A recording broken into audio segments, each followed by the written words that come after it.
Bon après-midi, frères et sœurs. Merci pour l'invitation à adorer notre Seigneur avec vous et d'apporter la parole de Dieu.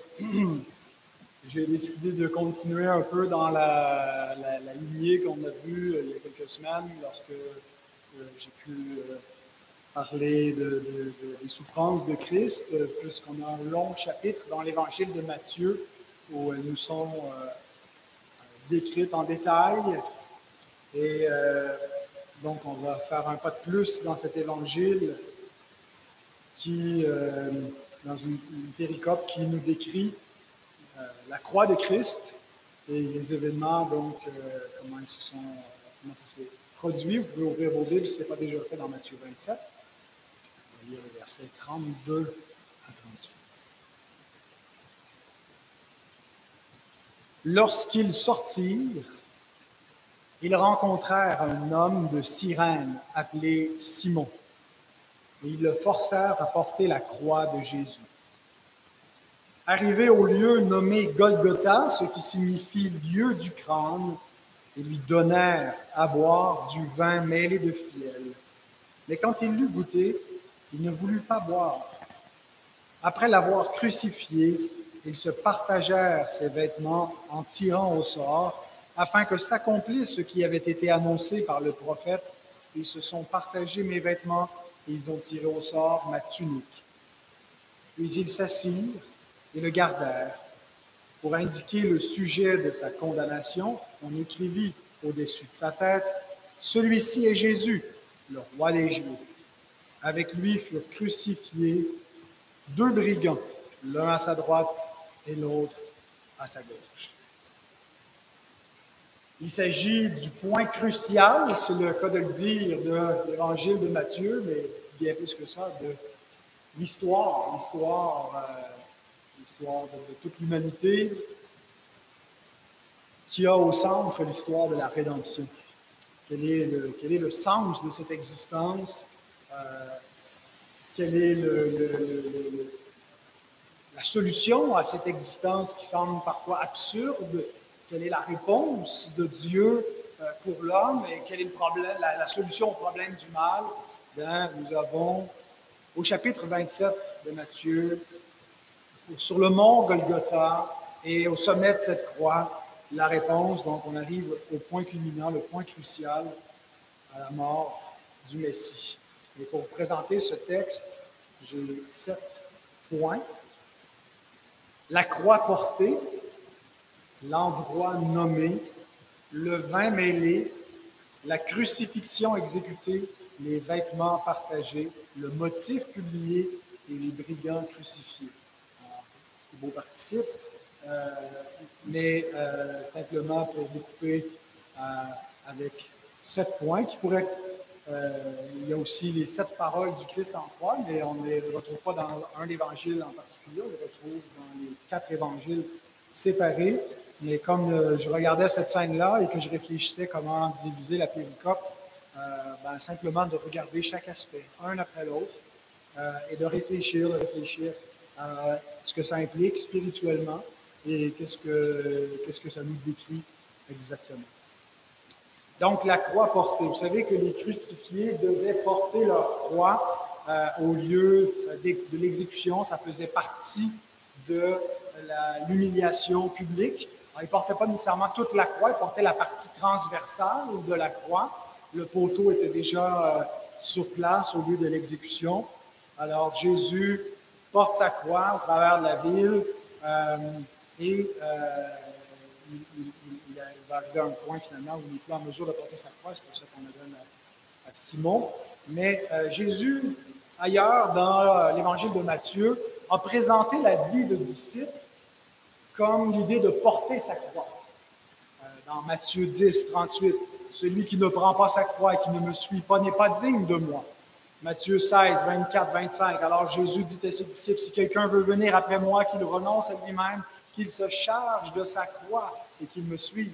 Celui qui voudra sauver sa vie la perdra, mais celui qui la perdra à cause de moi la trouvera. » Donc, les disciples avaient déjà vu des croix et avaient déjà vu cette procession de brigands qui doivent être crucifiés et avant de l'être, ben, on les force à porter leur croix publiquement au travers de la ville. Cette procession, c'est une démonstration publique pour un peu essayer de susciter la crainte parmi la population et de dissuader les gens de commettre des crimes de cette nature-là pour ne pas vivre le même sort. Mais Jésus utilise cette image connue dans la culture de l'époque et dans les pratiques judiciaires pour représenter la vie de disciple.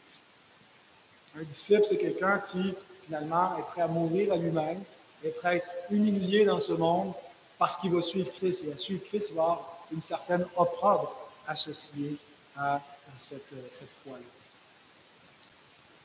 Alors, Jésus a probablement porté sa croix jusqu'aux portes de la ville de Jérusalem. Dans certains évangiles, on le voit qui porte sa croix, mais ici, ça nous dit que c'est quelqu'un d'autre qui l'a porté. Mais il y a un petit détail dans le texte, ça dit « lorsqu'ils sortirent ». Ce n'est pas précisé lorsqu'ils sortirent d'où. Juste avant, on les voit qui sont dans le prétoire, mais c'est probablement non pas lorsqu'ils sortirent de chez Pilate du prétoire qu'immédiatement Simon a dû porter la croix, mais c'est lorsqu'ils sortirent de la ville. Jésus a été en mesure de porter sa croix pendant un bout de temps, mais probablement trop affaibli par les coups qu'il avait déjà reçus, le fait aussi qu'il n'a pas dormi de la nuit et qu'il a été violemment battu, n'est plus capable de transporter la croix. Il devait s'écrouler sous la croix. Alors on demande à cet homme qui revenait des champs de la porter pour lui. Simon de Cyrène. On ne connaît pas grand-chose sur lui, mais il est connu dans la foi chrétienne, un peu comme la femme qui a versé le parfum sur les pieds de Jésus. Il a dit partout où la bonne nouvelle sera annoncée dans le monde, on va raconter aussi ce que cette femme a fait. Ben, de la même façon, le nom de Simon de Cyrène est retenu en raison qu'il a porté la croix de Christ. Donc, qu'est-ce qu'on sait de lui? Ben, il venait de Cyrène. C'est une ville qui est environ à 1000 km à l'ouest du Caire, dans la Libye. Marc, dans son évangile, nous indique que Simon était le père d'Alexandre et de Rufus. Donc, Marc présume que ses lecteurs savent qui sont Alexandre et Rufus, autrement il ne nommerait pas. Alors, il écrit à des communautés chrétiennes et sûrement que Alexandre et Rufus étaient eux-mêmes des chrétiens, donc les fils de Simon. Parfois, l'histoire chrétienne a dépeint Simon de Cyrène comme un homme magnanime qui vient au secours du Christ alors que les disciples ont déserté, l'ont abandonné. Lui va courageusement s'afficher avec lui, s'associer à lui, le secourir sous sa croix et l'aider à la porter. Mais en réalité, il a été réquisitionné, il a été forcé de le faire. Une croix, personne n'osait toucher à cela. C'était quelque chose d'odieux. Aujourd'hui, on la porte en bijoux, la croix. On orne nos bâtiments d'église avec la croix. C'est devenu un symbole qui a une certaine noblesse. C'est quelque chose qui est esthétiquement attrayant, mais pas à ce moment-là. À ce moment-là, il y a quelque chose de vraiment honteux. Et donc, l'idée d'un Messie crucifié, avant que ça devienne une gloire, il faut vraiment que les apôtres apprennent à l'Église de voir dans la croix de leur Sauveur, non pas une honte, mais une gloire. Et même ce message va nous montrer comment la croix de Christ est une gloire. Mais, donc, Simon a été réquisitionné, était un peu forcé. Mais certains envient, je me souviens, lorsque j'étais au milieu de prison, d'avoir dans une liturgie, quand j'étais comme stagiaire auprès d'un prêtre catholique, il y avait un chant là, qu'il faisait au service et ça parlait là, « Je veux être Simon de Cyrène, moi aussi je veux porter la croix de Jésus. » Donc comme si Simon finalement était l'exemple type du disciple qui n'hésite pas à porter la croix. Eh bien, j'ai aimé comment Spurgeon répond à ceux qui envient Simon de Cyrène. Il écrit « Tout disciple du Christ aurait pu souhaiter être cet homme de Cyrène, mais nous n'avons pas à l'envier, car il y a une croix à porter pour chacun de nous. Oh, si nous étions aussi disposés à porter la croix du Christ, que Christ le fut à porter nos péchés sur sa croix. » Alors, si vous désirez être Simon de Cyrène, en fait, il y a une croix pour vous aussi, frères et sœurs, il y a une croix pour tout disciple de Christ. Et Jésus dit d'ailleurs qu'on ne peut pas être son disciple si on refuse sa croix. La croix, donc, c'est ce qui a donné la croix de Christ que Simon a portée, c'est ce qui a fait que son nom a été retenu dans l'histoire, c'est ce qui a donné une valeur. Et l'apôtre Paul, là, nous rappelle que ce qui a de la valeur aux yeux de Dieu, c'est pas ce qui a de la valeur aux yeux des hommes. Les hommes regardent à ce qui est grand, veulent un grand nom, veulent la sagesse, veulent la popularité, veulent la gloire des hommes. Et Dieu considère toutes ces choses-là comme une faiblesse, comme une folie, comme une honte. Et il nous appelle à nous glorifier d'un Messie crucifié. Et Dieu, il nous est dit dans l'épître de Paul, de Paul aux Corinthiens, que Dieu n'a pas choisi les choses glorieuses de ce monde, mais les choses qui ne sont pas. Il a pris les balayures de ce monde. Il dit, il n'y a pas parmi vous beaucoup de sages et d'hommes importants selon la chair, selon les standards du siècle présent. Et donc, votre seule gloire devrait être la croix. Votre gloire ultime ne devrait pas être votre statut social, vos revenus ou vos talents naturels, mais de réaliser que votre gloire, votre trésor précieux, c'est d'être caché en Jésus-Christ et d'être glorieux devant le regard de Dieu en raison de la valeur du Christ. Il n'est pas un Christ qui apparaît glorieusement aux yeux de ce monde. Il apparaît comme méprisé. Il apparaît comme celui qui est rejeté et qu'on met à mort. Mais si nous portons son opprobre, nous sommes comme Moïse qui estimait son opprobre comme un trésor plus grand que ceux d'Égypte. Alors voilà pour la croix portée. Ensuite, nous avons l'endroit nommé.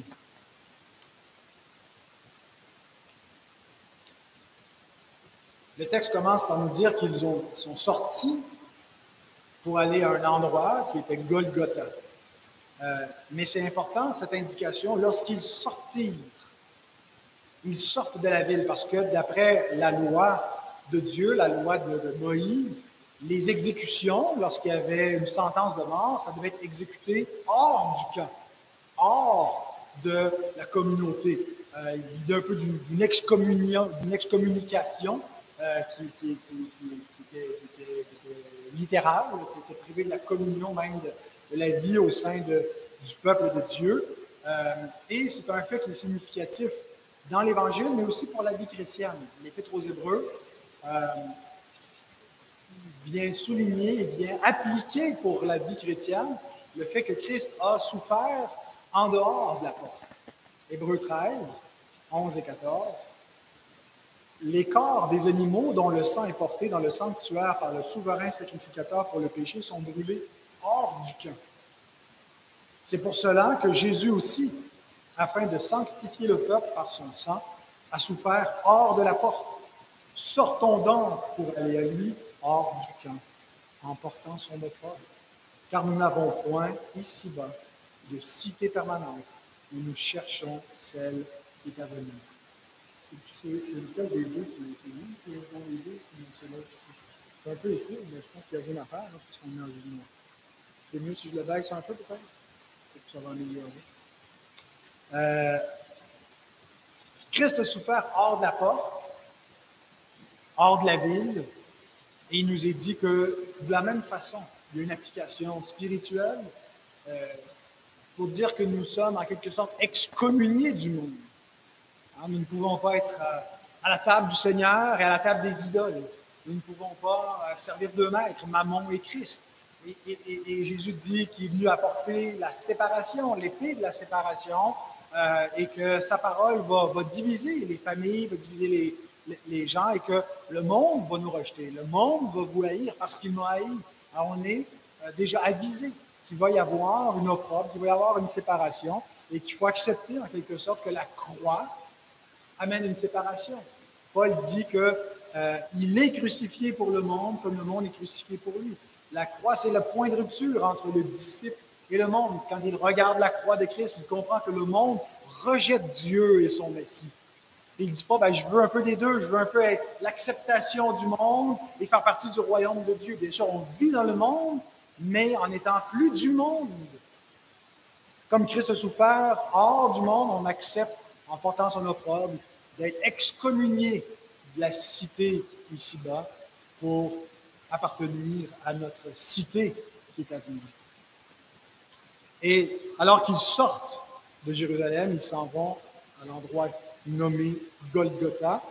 Ça vient de l'hébreu qui veut dire lieu du crâne. Alors pourquoi est-ce qu'on appelait ça le lieu du crâne? Il y a différentes théories. Certains disent que c'est parce qu'il y avait plusieurs crânes, étant un lieu d'exécution commun. C'était aussi un lieu d'une fosse commune où on pouvait même jeter comme une espèce de fosse à ciel ouvert, le corps de ceux qu'on crucifiait, et c'était un peu comme une vallée d'ossements, il y avait des crânes. Il est plus probable que c'était la forme de la colline elle-même qui avait la forme d'un crâne. Alors, on n'est pas certain de l'emplacement, mais c'est là que Christ a goûté la mort au calvaire. Et le mot calvaire vient du latin calva, oui, c'est ça, calva, qui veut dire crâne. Alors, le lieu du crâne, c'est en hébreu Golgotha, mais lorsqu'on le translittère, ça devient le calvaire, là où Christ a goûté la mort. Ensuite, lorsqu'ils arrivent à Golgotha, on lui offre du vin mêlé, verset 34. Ils lui donnèrent à boire du vin mêlé de fiel. Mais quand il l'eut goûté, il ne voulut pas boire. Le mot fiel veut dire amer. Ils lui donnèrent à boire du vin amer. Dans Marc 15, 23, ça nous dit que c'était mêlé avec de la myrrhe. Alors, c'est la myrrhe qui donnait l'amertume à ce vin. Il y a deux interprétations. Et parmi les commentateurs anciens et nouveaux qui se demandent si ce vin mêlé de myrrhe, ce vin amer, était une boisson un peu de compassion ou de cruauté pour se moquer. Ceux qui croient que c'était par compassion pour les crucifiés considèrent que ça devait être une boisson qui avait un peu un effet analgésique, c'est ça, qui atténuait la douleur, qui en amplifiant l'effet du vin. Et que ça repose un peu sur la tradition juive dans Proverbe 31,6, donner des liqueurs fortes à celui qui périt et du vin à celui qui a de l'amertume dans l'âme, et que ça serait parmi les Juifs, lorsqu'il y avait une exécution comme ça, surtout par crucifixion, on aurait donné cette boisson amère pour atténuer la douleur. Et que c'est pour ça que Jésus l'aurait refusé, parce qu'il refuse d'être soulagé, il refuse que ses sens soient affectés. Et finalement, il ne veut pas prendre une pilule, là, comme on prend quand on a mal à la tête ou quelque part pour se soulager de la douleur. Ça ne veut pas dire qu'un disciple devrait refuser la douleur, mais celle-ci ne devait pas la refuser. Alors, c'est généralement comme ça que certains comprennent que Jésus devait boire pleinement la coupe de la colère et il ne voulait pas affecter ses sens.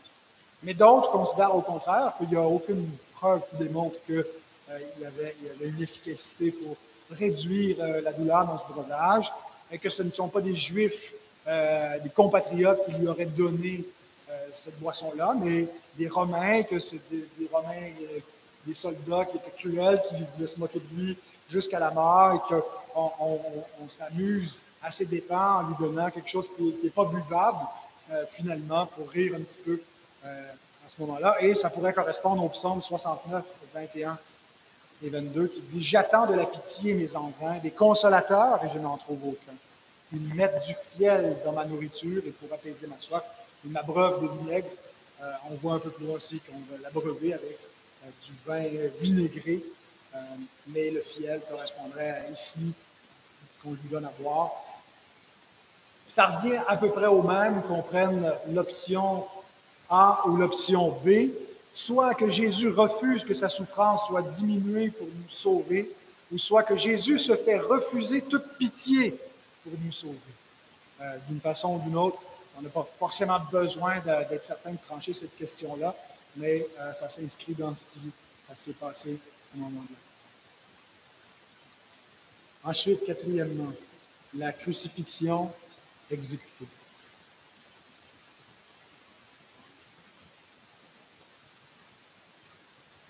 Remarquons que l'Écriture nous décrit très sobrement la crucifixion. Elle dit simplement « l'ayant crucifié ». Il n'y a aucune description graphique dans aucun des évangiles de comment exactement, qu'est-ce qui se passait. Probablement aussi parce que les premiers lecteurs n'avaient pas besoin d'une description, parce qu'ils voyaient ces spectacles de la croix. Ils savaient ce que ça voulait dire, la crucifixion. Mais on n'a pas nécessairement cette fixation comme on peut avoir un peu plus dans le Moyen Âge, où on on se fixe sur le tourment physique, la torture que le Christ a enduré, où on dépeint beaucoup la croix. On a un culte très centré sur la croix. Alors, mais pour nous qui sommes assez loin de cette pratique-là, sans rentrer dans une description trop graphique, c'est important qu'on ait une idée de ce qu'était la crucifixion. Les crucifiés n'étaient pas toujours cloués. Le mot crucifié ne réfère pas au fait d'être cloué, mais plutôt d'être placé sur un poteau qui est en croix. Il pouvait donc être attaché. Mais nous savons que notre Sauveur a été cloué sur cette croix. Psaume 22, qui a été lu en introduction, nous dit au verset 16-17, « Ma force se dessèche comme l'argile et ma langue s'attache à mon palais.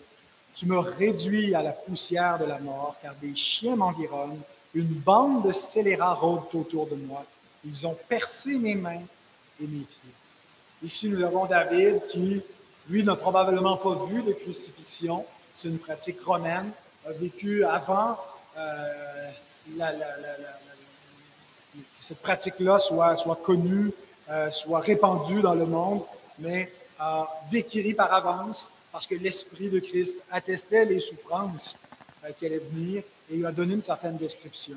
Il est dit aussi dans Zacharie 12, verset 10, « Je répandrai sur la maison de David, sur les habitants de Jérusalem, un esprit de grâce et de supplication, et ils tourneront les regards vers moi, celui qu'ils ont percé. Ils pleureront sur lui comme on pleure sur un fils unique. Ils pleureront amèrement sur lui comme on pleure sur un premier-né. » Alors, ils l'ont percé, ils ont percé ses mains et ses pieds. Il a été crucifié. Jésus, après sa résurrection, a montré en particulier à Thomas, qui est incrédule, la marque des clous dans ses mains, dans ses pieds, la marque de la lance dans son côté. Alors, il n'a pas été attaché, il a été cloué sur la croix. Comment mouraient les crucifiés? Ils mouraient pas nécessairement au bout de leur sang, mais ils mouraient d'une lente et agonisante asphyxie. Donald Carson explique, il écrit, « Dans le monde antique, ce châtiment des plus terribles est toujours associé à la honte et à l'horreur. Il était si brutal qu'aucun citoyen romain ne pouvait être crucifié sans la sanction de l'empereur. On ne voulait pas associer le nom ou le statut de citoyen romain à cette pratique-là. Les Romains sont comme exemptés, à part dans des cas extrêmes, mais il faut la sanction de l'empereur pour crucifier un citoyen romain. Dénudé et battu jusqu'à la limite de ses forces, la victime pouvait être suspendue au soleil pendant des heures, voire des jours. Pour respirer, il était nécessaire de pousser avec les jambes et de tirer avec les bras pour maintenir la cage thoracique ouverte et fonctionnelle. De terribles spasmes musculaires secouaient tout le corps, mais comme l'effondrement signifiait l'asphyxie, l'effort se prolongeait sans cesse. C'est aussi pour cette raison que la sédicula prolongeait la vie et l'agonie. C'était le bloc de bois qu'on plaçait sous les pieds du crucifié pour supporter partiellement son corps. Elle supportait partiellement le poids du corps et encourageait donc la victime à se débattre. Il y avait l'instinct de survie qui était là de façon innée, qui forçait la victime à pousser sur ses pieds pour être capable de respirer une seconde. C'est pour ça que, pour accélérer, on leur brisait les jambes vers la fin du supplice pour empêcher qu'ils puissent continuer à respirer. Et là, ils mouraient assez rapidement d'asphyxie. Mais quand ils sont arrivés à Christ, vous savez qu'ils ne lui ont pas brisé les jambes parce qu'il était déjà mort. Ensuite, les vêtements partagés. Une partie de la compensation des soldats était les vêtements des crucifiés. Matthieu 27, 35. Ils se partagèrent ces vêtements en tirant au sort, afin que s'accomplisse ce qui avait été annoncé par le prophète. Ils se sont partagés mes vêtements, ils ont tiré au sort ma tunique. Peut-être dans certaines de vos Bibles, vous avez ces derniers mots d'explication entre crochets. C'est parce qu'on les retrouve dans le texte reçu de l'Écriture, mais dans les plus anciennes versions qu'on a retrouvées des manuscrits de l'Évangile de Matthieu, on n'a pas cette explication-là. Elle provient surtout de l'Évangile de Jean, Jean 19, 24, qui lui, dans l'original, aurait cité ainsi le psaume 22, verset 19, où il est question, donc, ils se sont partagés ses vêtements. Alors, c'est effectivement un accomplissement des Écritures.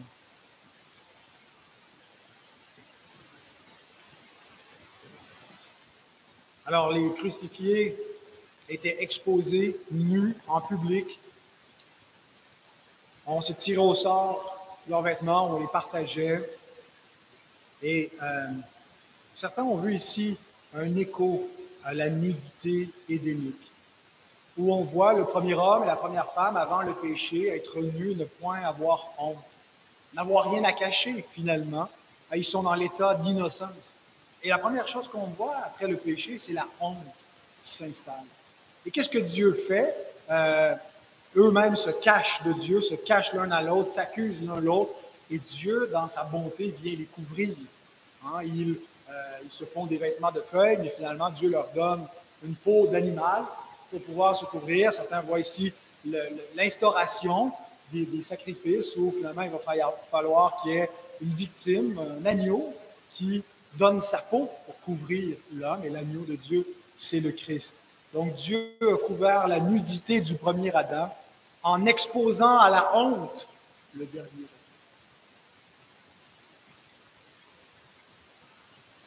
Adam. Et dans l'évangile de la Genèse, Genèse 3,15, il nous est dit comment Dieu allait couvrir la honte des pécheurs par la blessure de la postérité de la femme. Lorsque cette postérité viendrait, eh bien, il délivrerait l'homme et la femme de la captivité du diable en écrasant la tête de celui-ci. Jean Calvin réfléchit à toutes ces correspondances entre le Jardin d'Éden et Golgotha, entre la nudité dans l'innocence avant le péché, Dieu qui a couvert l'homme et la femme, son Fils qui a été exposé à la honte pour pouvoir nous couvrir du manteau de sa justice. Et il écrit, « Les évangélistes nous montrent le Fils de Dieu dépouillé de ses vêtements, afin de nous informer que par cette nudité, nous avons obtenu les gloires qui nous rendent honorables en présence de Dieu. Dieu a voulu que son Fils soit dépouillé de ses vêtements, afin que, revêtus de sa justice et de l'abondance de tous ses biens, nous puissions paraître avec assurance en compagnie des anges, alors qu'auparavant notre aspect répugnant et honteux dans des vêtements en lambeaux nous empêchait d'approcher du ciel.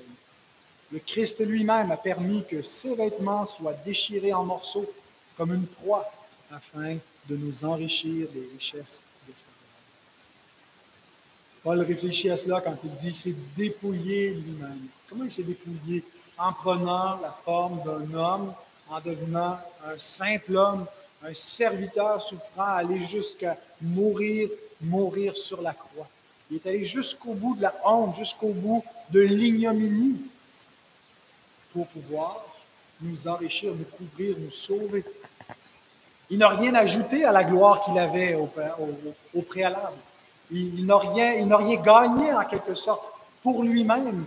Il ne pouvait pas augmenter, il ne pouvait pas avoir plus que ce qu'il avait déjà. Mais c'est l'amour qui est le motif fondamental. C'est pour nous qu'il s'est anéanti afin de nous enrichir. Matthieu ajoute au verset 36, « Puis ils s'assirent et le gardèrent. » Ils le gardèrent probablement pour empêcher ses disciples de lui venir en aide, pour empêcher qu'on le décroche, pour voir si Élie viendrait le secourir. Ils le gardèrent, accomplissant ici la prophétie, aussi dans le psaume 22, le psaume de la croix. Il nous dit au verset 17, « Des chiens m'environnent, une bande de scélérats rôde autour de moi. Ils ont percé mes mains, mes pieds. Je pourrais compter tous mes os. Eux, ils observent, ils me regardent.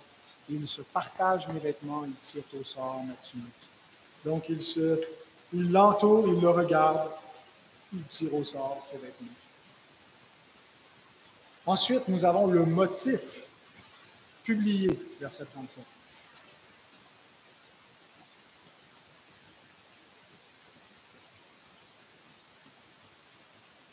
Pour indiquer le sujet de sa condamnation, on écrivit au-dessus de sa tête, « Celui-ci est Jésus le roi des Juifs.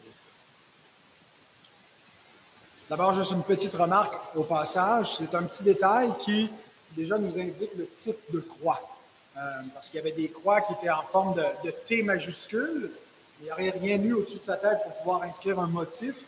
Il y avait des croix en X, mais on n'aurait pas pu non plus. La tradition prétend que Pierre aurait été crucifié sur une croix en X, mais à l'envers.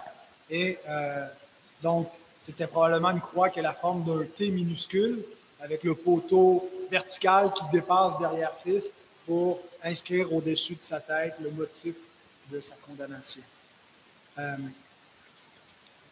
Il est providentiel que Pilate n'ait pas écrit « Celui-ci est le prétendu roi des Juifs ». Celui-ci se proclame le roi des Juifs. Celui-ci est cru par certains comme le roi des Juifs.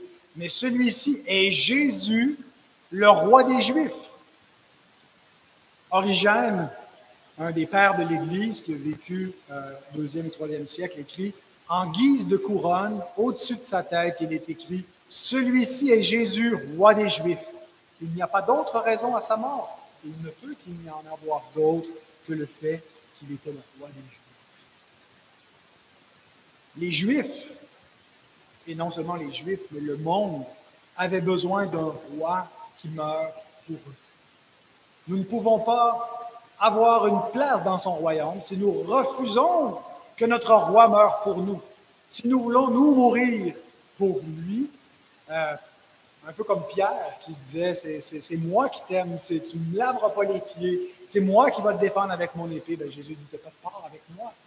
Si tu ne comprends pas ce que je fais, tu vas le comprendre bientôt, tu ne le comprends pas maintenant. Nous avons besoin d'un roi qui meurt pour nous. L'Écriture nous dit que le vrai peuple juif, ce n'est pas celui qui a la circoncision dans la chair, mais dit le vrai juif, c'est celui qui l'est intérieurement, la circoncision du cœur.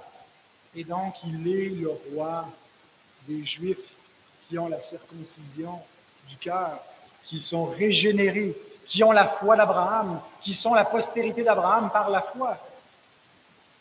Nous avons un roi crucifié. Le texte, la conjugaison du verbe écrire, on écrivit, ce n'est pas un simple aoriste qu'on pourrait traduire par un passé simple, c'est ce qu'on appelle un parfait en grec, gegramenon, qui a le sens, le parfait, d'une action qui est arrivée dans le passé, mais qui continue au présent. Un parfait, c'est, on peut le traduire soit par un présent, parce que c'est une vérité qui est énoncée, mais qui est une affirmation ou un événement qui a commencé antérieurement. Donc, l'idée, c'est il est écrit, ou il écrivit, mais il continue d'être écrit. Cette déclaration-là est une vérité indélébile. Il continue d'être vrai, il continue d'être affirmé. Celui-ci est Jésus, le roi des Juifs. Et ça correspond tout à fait avec la réponse que Pilate donne lorsque les Juifs lui demandent de changer le motif. Ça nous est rapporté par l'apôtre Jean, dans Jean 19. Probablement que Pilate n'a pas affirmé cela comme une vérité théologique, c'est pas ce qu'il pensait faire. Il le fait probablement par mépris pour le peuple juif et aussi pour dissuader le messianisme parmi eux. Voilà votre Messie. Et si vous en avez d'autres comme ça, voilà ce qu'on va faire avec votre Messie. Il y a un seul roi, et c'est César qui est roi, et ce n'est pas votre Christ. Et c'est probablement ce que Pilate voulait faire. Et lorsque les Juifs contestent, nous lisons dans Jean 19, 19 à 22, Pilate fit une inscription qu'il plaça sur la croix et qui était ainsi conçue, Jésus de Nazareth, roi des Juifs. Beaucoup de Juifs lurent cette inscription parce que le lieu où Jésus fut crucifié était près de la ville. Elle était en hébreu, en grec et en latin. Les principaux sacrificateurs des Juifs dirent à Pilate, n'écris pas roi des Juifs, mais écris qu'il a dit, je suis roi des Juifs. Pilate répondit, ce que j'ai écrit, je l'ai écrit. Ce qui est écrit est écrit. Et Matthieu nous le dit au parfait, il fut écrit et il est encore écrit, c'est déclaré, c'est un témoignage universel, dit dans toutes les langues de ceux qui allaient être présents ce jour-là, pour que le monde entier entende la proclamation de la royauté de Christ. Et en fait, il n'est pas mis à mort pour un motif autre. On ne l'accuse pas de quoi que ce soit. On le déclare roi des Juifs lors de sa mort. Et donc Pilate a fait plus que ce qu'il ne croyait, un peu comme Caïphe, souverain sacrificateur cette année-là, et qui a dit, lorsque le Sanhédrin délibérait, mais qu'est-ce qu'on va faire? Tout le monde va à ce Jésus, il fait des miracles, et si ça continue comme ça, la foule va se soulever. Et là, les Romains vont venir parce qu'il va y avoir de l'agitation, puis ils vont nous faire la guerre, ils vont anéantir le peuple. Et Caïphe a dit, non, mais vous n'y comprenez rien. Il est préférable qu'un seul homme meure pour le peuple plutôt que la nation entière périsse. Et il ne dit pas ça de lui-même, mais étant souverain et sacrificateur cette année-là, il prophétisa que Jésus devait mourir pour la nation. Et non seulement pour la nation, mais pour les enfants de Dieu dispersés. Donc Dieu peut faire prophétiser des âmes par moment, et des ennemis du Christ, et des gouverneurs païens qui veulent narguer et insulter les Juifs et leur faire affirmer des vérités qui les dépassent et qu'ils ne comprennent pas. Matthew Henry écrit « Ainsi Pilate, plutôt que d'accuser Christ comme un criminel, le proclame roi. » Et cela 3 fois, en 3 inscriptions. Ainsi Dieu met les hommes au service de ses desseins, bien au-delà des hommes. Christ est crucifié parce qu'il est roi des Juifs.